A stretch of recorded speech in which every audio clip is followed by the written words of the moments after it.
अति महत्वपूर्ण समाचारों पर हम चर्चा करें। यह गुजराती गैंग की नाजी सरकार हर मोर्चे पर असफल हो रही है। इसने देश को तबाह किया, व्यवस्था को तबाह किया और अपने संविधान की भी हत्या करने पर हमारा गए सनातन धर्म की भी हत्या कर रही है, न्याय विधा की भी हत्या कर रही और अर्थव्यवस्था की भी क्रूर हत्या कर रही। मैं कोई ये बात पूर्वाग्रह के रूप में नहीं कह रहा हूँ, जो हकीकत है वो आपके सामने रख रहा हूँ। सबसे बड़ी हकीकत यह है कि जो नोटबंदी का जो मामला था वो बड़ा विचित्र हुआ। अब यहाँ पर अभी एक नया संकट आ गया है कि 500 रुपये का नोट किसी भी समय बंद हो सकता है। 500 रुपये की मुद्रा चलन से बाहर हो सकती है, किसी भी समय आकस्मिक निर्णय लिया जा सकता है। यह कोई हवाई बात नहीं है। अभी जो हाल ही में सुप्रीम कोर्ट ने एक रिपोर्ट प्रस्तुत की ना, उसके आधार पर हम ये कह रहे हैं। सुप्रीम कोर्ट ने अपनी रिपोर्ट में स्वीकारा कि 500 की नोट की मुद्रा में 37% नकली नोट चलन में है और जिसका प्रभाव अर्थव्यवस्था पर पड़ रहा है। अब जब 37% नकली नोट है तो आखिरकार नकली नोट छाप कैसे गए? यह दोष किसका है? मामला अति रोचक है। जब नोटबंदी की गई थी ना, उस समय कहा गया था कि 500 के नोट में इतने फीचर्स हैं कि नकली नोट बन ही नहीं सकते। परंतु बन कैसे गए? बन गए, यानी सरकार ने झूठ बोला था उस समय नोटबंदी के समय। मामला अति रोचक है। आइए अब ये 500 रुपये का नोट का जो साइज है, एक तो साइज छोटा कर दिया गया, दूसरा कागज इतना हल्का है कि नकली नोट छापने में बिल्कुल आसानी हो जाती है और शायद भी इतनी घटिया किस्म की है कि जो एक बार की धुलाई में ही प्लेन हो जाती है, नोट बिगड़ जाता। मामला अति रोचक है। और सरकार ने अभी जो एक बयान दिया, आरबीआई की रिपोर्ट में आया कि 500 रुपये के एक नोट की छपाई 280 रुपये पड़ती है। ठीक है भाई, पड़ती होगी। और जो कि पुराने 500 के नोट की छपाई और लागत 404 रुपये 60 पैसे प्रति नग पड़ती थी। परंतु उस समय के नोट की गुणवत्ता बड़ी वो थी। और जो अभी नए जो 500 रुपये के नोट है ना, उनकी गुणवत्ता तो इस तरह है, चाहे जहाँ पर चाहे जैसे स्कैन करके नकली नोट छाप लिए जाते हैं। कागज भी बाजार में उपलब्ध है, सब कुछ हो रहा है। तो अब सरकार की चिंता बढ़ी। आरबीआई ने भी चिंता जताई कि यदि ये नकली मुद्रा 10% और बढ़ गई तो देश की अर्थव्यवस्था ही प्रभावित हो जाएगी। चले, हो गया। अब ये तो सारा सच सामने आ गया। अब सरकार की यह नीति है कि 500 रुपये के नोट भी तत्काल प्रभाव से बंद कर दिए जाएं। अब कब करेंगे, कैसे करेंगे, इसकी घोषणा भी जल्द हो सकती है। और इसी बीच में यहाँ पर एक सवाल खड़ा होता है कि नोटबंदी के बाद 2000 के नोट बंद हुए, 1000 के बंद हुए, तो उसकी जो नोट बदली हुई ना, वो किन लोगों ने की? ये भी एक बड़ी जांच का विषय है। ठीक है, ये बात की बात है। अभी तो हम यह बात करेंगे, यदि आपने 500 रुपये का नोट बंद कर दिया, उसको चलन से बाहर कर दिया, तो आप जो नए नोट कब छापेंगे, कैसे छापेंगे, उसका कागज़ कौन सा होगा, उसकी साइज़ कौन सी होगी, उसमें कौन कौन से फीचर होंगे, ये भी सब खुलासा करना पड़ेगा। और अब जो नई मुद्रा छपे ना, वो अपने ढंग से इस प्रकार की छपे, इतनी गुणवत्तापूर्ण हो कि उसका नकली स्वरूप बन ही नहीं सके। आइए, हमारे यहाँ पुराने जब हम मुद्रा देखते हैं ना, 10 रुपये तक का नोट वाटर मार्क पेपर पे छपता था। निश्चित है कि उसकी कॉस्ट तो ज़्यादा आएगी और उसकी साइज भी बहुत अच्छी थी। वो धुलने के बाद भी उसकी स्याही नहीं होती थी, बिगड़ती नहीं थी, सब कुछ अच्छा होता था। और वर्तमान के नोटों की तो हालत इतनी ख़राब है कि एक बार की धुले में ही पूरा फ्लैट हो जाता है कि क्या है क्या नहीं। चलिए अब मान लीजिए ये सब हो गया, तो अब जो नई 500 की मुद्रा आए ना बाजार में, तो उसके छापने में बड़ी सतर्कता रखना पड़ेगी। नंबर 1 तो 500 के नोट की साइज पूर्ववत करना पड़ेगी। नंबर 2, उसका कागज़ है ना वाटरमार्क पेपर पर ही होना चाहिए, और वाटरमार्क पेपर में भी वो 500 की मुद्रा का एक स्पेशल सिस्टम डालना चाहिए, ऐसा कि कुछ नई व्यवस्था करना चाहिए कि वो नकली नहीं बन सके। तीसरा, कागज़ की जो 500 के नोट की स्याही भी है ना, ये लोकल स्याही पे मत छापिए। हम जानते हैं कि नोट छापने की स्याही सिर्फ इंग्लैंड से ही आती है, वो बहुत महंगी आती है, तो उस स्याही का उपयोग कीजिए। ऐसा करना ज़रूरी है, और यदि नहीं किया ना तो ये फिर वही नाटक होगा। अब यहाँ पर 500 के नोट का संग्रह किन किन के पास में है, इस पर भी हमें थोड़ा चर्चा करना पड़ेगी। जहाँ तक हमारी सूचना है, 500 के नोट का जो भंडारण है ना, वो नेताओं मंत्रियों के यहाँ के, अफसरों के यहाँ के, भ्रष्टाचारियों के यहाँ के, शराब माफियाओं के यहाँ है, माफियाओं के यहाँ पर जमा है। इसमें भी कोई शंका नहीं है। अभी जो छापे लग रहे हैं ना, सब में 500 की गड्डियाँ मिल रही, नई नई जो छपी हुई है वो मिल रही। अब उनमें कितनी नकली है कितने असली है, ये भी पहचान करना मुश्किल है। नोट हैं इतने मिल रहे हैं, 500 की गड्डियाँ अथाह रूप से मिल रही है।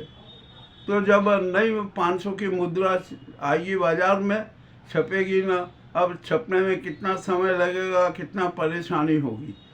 और यदि मान लीजिए 500 का नोट आज ही बैन कर दिया, तो इसका अर्थव्यवस्था पर कितना प्रभाव पड़ेगा, हर परिवार पर प्रभाव पड़ेगा।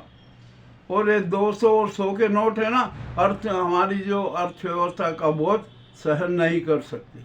अरे 200 के नकली नोट भी बाजार में चल रहे हैं, ये भी आरबीआई ने रिपोर्ट में स्वीकार किया है। 100 रुपये तक के नकली नोट बाजार में चल रहे हैं, ये भी आरबीआई ने स्वीकार किया। तो ये नकली नोट बंद क्यों जाते हैं, इसके लिए दोषी और कोई नहीं, सिर्फ सरकार है, सरकार।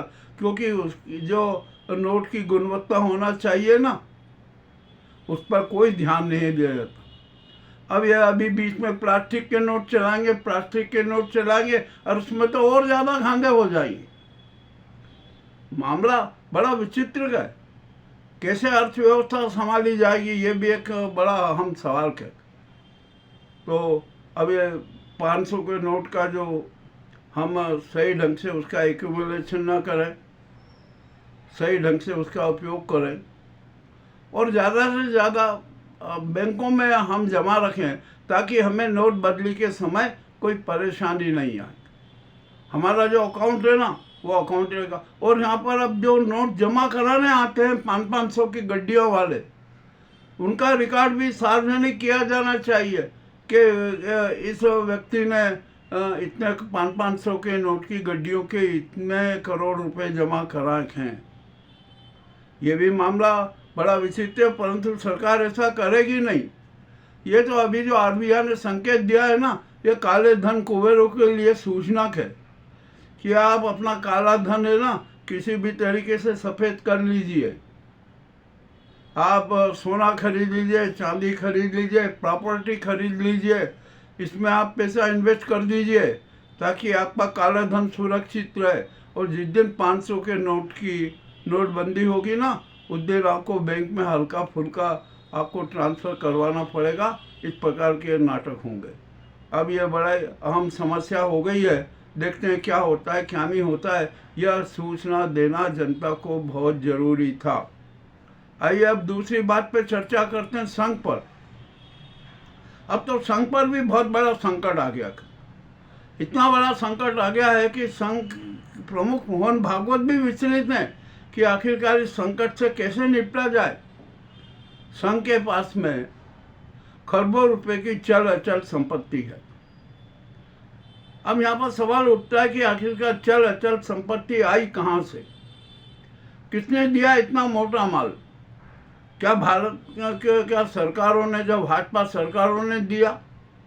कितनी जमीन सरकारों ने दी? कितनी जमीनें लीज पर आज संघ के पास में है? उसने किस किस प्रकार ढंग से क्या क्या निर्माण किया, बड़े बड़े आलीशान बनाए, व्यवसाय किया, और क्या उसने पूरा आयकर दिया? तो ये गुजराती गैंग ने ही मोहन भागवत को दबाने के लिए, संघ पर प्रभाव डालने के लिए उसने ही सारी पोल खोले, राज खोले। अब ये राज तो खुल ही गए। अब आखिरकार सवाल आता है कि इसकी जांच कौन करेगा? सरकार की हिम्मत नहीं कि वो संघ के जो चल अचल संपत्ति की जांच करवा सके। अब तो ये जांच है ना, जनता ही करेगी। जनता ऑडिट होगा संघ का, और हमें पूरा विश्वास है कि उसमें सारे राज उजागर हो जाएंगे। आज हम यहाँ पर जो गुजराती गैंग ने जो भंडाफोड़ किया ना संघ का, हम उसी के आधार पर बात कर रहे हैं कि संघ के पास में खरबों की अचल संपत्ति कहाँ से आई। ठीक है न, जो भाजपा सरकार है उन्होंने संघ को कितना योगदान दिया, कितना धन सहयोग दिया, संघ ने कितनी सरकारी जमीनें अपने नाम करवाई, आज भी संघ के पास में कितनी जमीन लीज पर है, और पूरे देश भर में संघ ने कहाँ कहाँ जमीनें हड़पी है, इसका भी खुलासा होना पड़ेगा, करना पड़ेगा। अब संघ की तो ये नीति है, एक दो दिन जहाँ वहाँ किसी भी सरकारी भूमि पे शाखा लगाओ, बस वो जमीन अपनी हो जाती है। हमारे यहाँ उज्जैन में भी ऐसा ही हुआ। महाकाल परिसर क्षेत्र में विक्रम कीर्ति मंदिर बनना था। स्वर्गीय डॉक्टर राजेंद्र प्रसाद जी ने विक्रम कीर्ति मंदिर बनने का, उसका भूमि पूजन किया था, शिलान्यास किया था। वहाँ पर भी संघ की शाखा लगती थी। अब जब संघ की शाखा लगती थी ना, तो संघ का अधिकार हो जाता है। तो उसने यही किया, जो शिलान्यास का जो हट बनी थी उसको तोड़ा, न जाने वो शिलान्यास भी कहाँ गायब है, कहाँ किया, और वहाँ पर भारत माता मंदिर खड़ा कर दिया। और भारत माता मंदिर में भी कहाँ कहाँ कैसे कैसे पैसा लगा, इसका ये भी एक बड़ा रहस्य की बात है। महाकाल मंदिर के भक्तों से भी उसमें भारत माता मंदिर बनाने में पैसा लगा। स्वर्गीय सत्यमित्रानंद जी से जब हमारी बातचीत हुई थी ना, तो उन्होंने एक बहुत बड़ा रहस्य खोला था, राज खोला था। अब वो बात दूसरी है। अब चले यहाँ पर उज्जैन में जब ये जो भारत माता मंदिर जमीन का विवाद चला था ना, तो मध्य प्रदेश सरकार ने प्रशासन को दिया था कि इसके खिलाफ किसी प्रकार की कार्रवाई नहीं की जाए। स्वर्गीय पटवा जी जो मुख्यमंत्री थे, उनका आदेश था। चलिए ये भी सब हो गया, कोई बात नहीं है, भारत माता मंदिर तो बन गया, भव्यता के साथ बन गया। मगर अब यहाँ पर सवाल है कि आखिरकार इसको तोड़ा जाएगा क्या? नहीं, इसको तोड़ा नहीं जाना चाहिए। भारत माता मंदिर को नहीं तोड़ा जाना चाहिए। और वहाँ पर है ना, अब एक साधारण सी बात है कि भारत माता मंदिर और विक्रम कीर्ति मंदिर, उसका नामांकन कर दिया जाए, कोई समस्या नहीं रहेगी। सब जनता खुश हो जाएगी कि अरे नहीं, यहाँ पर विक्रम कीर्ति मंदिर भी है, भारत माता मंदिर भी साथ साथ है, ये उज्जैन के लिए गरिमा की बात हो जाएगी। परंतु यहाँ पर सवाल आया कि भारत माता मंदिर और विक्रम कीर्ति मंदिर का स्वामित्व संघ का नहीं होगा, उसका कोई अधिकार भी नहीं होगा। और जो ये भारत माता मंदिर और विक्रम कीर्ति मंदिर महाकाल मंदिर की धरोहर होगी, महाकाल मंदिर उसके स्वामी होंगे, महाकाल उसके स्वामी होंगे, ऐसा भी निर्णय होना चाहिए। अब देखते हैं क्या होता है, क्या नहीं होता है। और संघ के काले कारनामे तो उजागर हो रहे हैं पूरे देश भर में। अब तो प्रदर्शन हो रहा है कि संघ पर बैन लगाओ। आखिरकार ये क्या हो गया? और संघ के देखिए, मैं एक बात कहूँ, मोहन भागवत जी को हमने बार बार सचेत किया कि आपके जो संघी नेता है ना, ये महाधनखोर हैं, चरित्रहीन है। बहुत बड़े दावबाज हैं।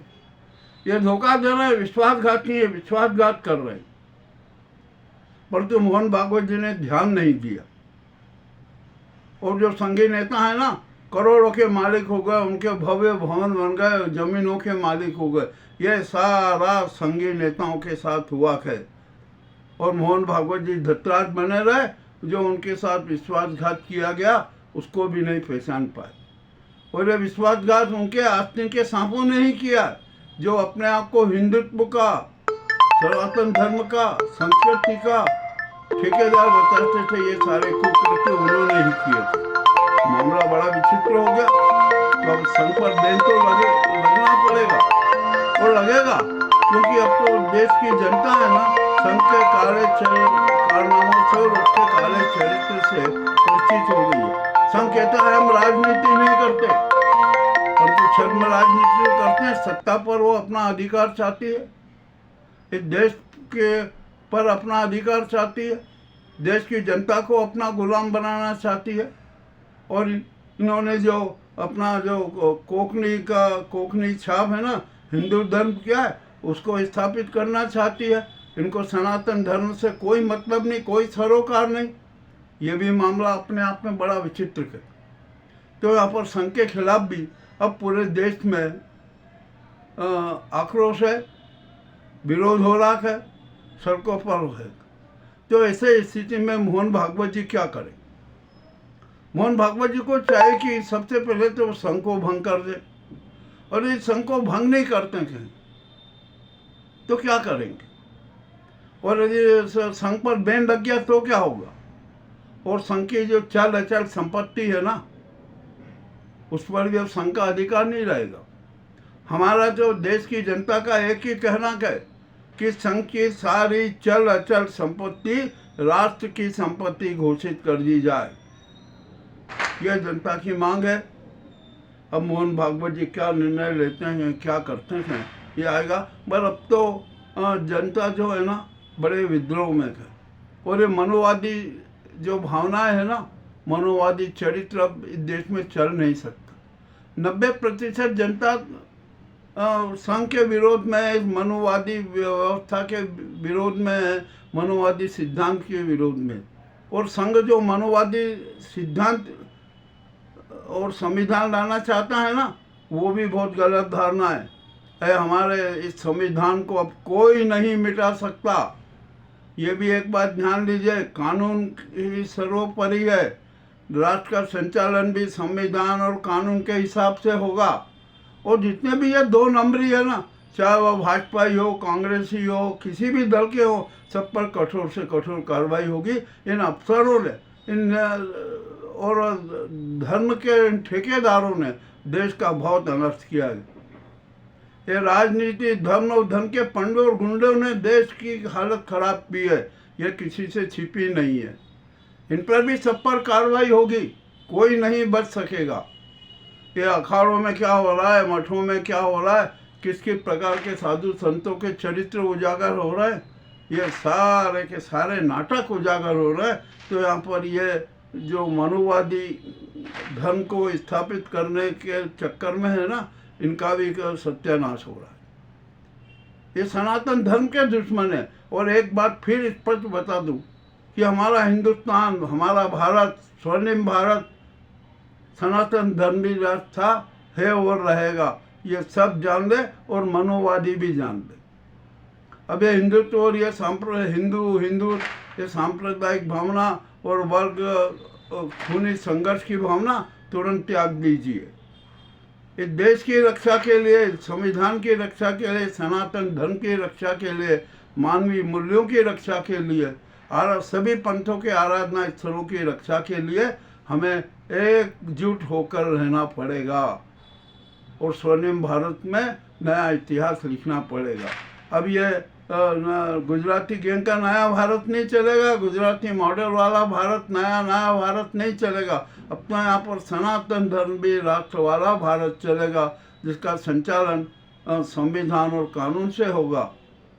और यदि इन्होंने, ये मनोवादियों ने ज़्यादा गड़बड़ी की ना, तो देश की जनता ने तो खुला आदेश दे दिया कि सेना राष्ट्र का संचालन अपने हाथों में ले ले। अरे बहुत बड़े स्तरहीन है। ये हमारी न्याय व्यवस्था को भी की भी हत्या करना चाहते थे, किंतु सीजेआई गवई ने तो ऐसा नई क्रांति ला दी कि अब ये नाजीवादी मनुवादी ये है ना, कुछ भी नहीं कर सकेंगे। और जो इनके समर्थक हैं ना, उन पर भी गाज गिरेगी, उन पर भी निगरानी होगी। ये बहुत कड़वी बात आपके सामने हमने प्रस्तुत की है।